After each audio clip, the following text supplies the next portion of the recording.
So before we go too deep into the content, I think it's important we all have a basic understanding of fear and sort of the general baseline definition of what I mean when I'm talking about it. So when we say it here in this space, we're all using it in a very similar way. So fear is a primal response. I'm sure everyone has heard this at different points. We are pre-programmed to react in a way that protects us from any potential threat or danger.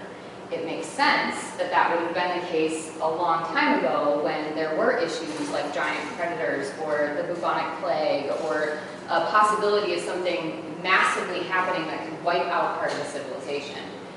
Over time, and as we've continued to evolve, that isn't the case. You know, there's still definitely real life dangers and threats, but the way that we operate and interact in the world, it's not a day-to-day. So you'd think as we got more evolved, the fear response that we have would also go down because we don't need to have that hypervigilance all the time. That never happened.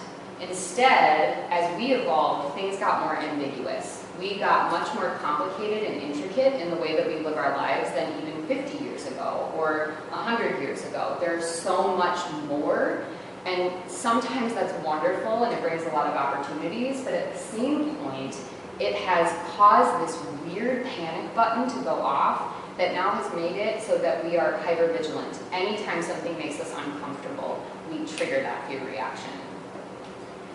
I put this in your handouts just so you can take it with you and think about it. The point I really want to get across is all of these names, you don't need to remember any of them.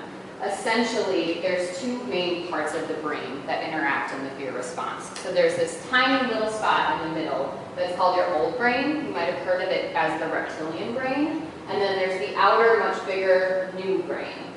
The difference here is that your new brain is what functions on a regular basis for you. It's where all the executive functioning happens.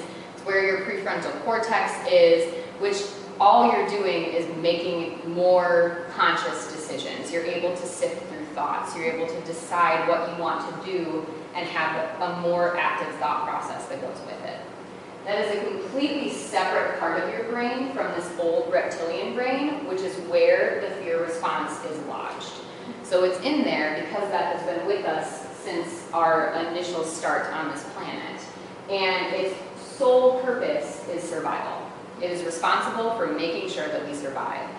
More recently, you've heard the fight, flight, and freeze responses. There's a lot of new research coming up that talks about freeze being sort of the third option and how that shows up in different situations for us. And basically, have people heard of the amygdala before?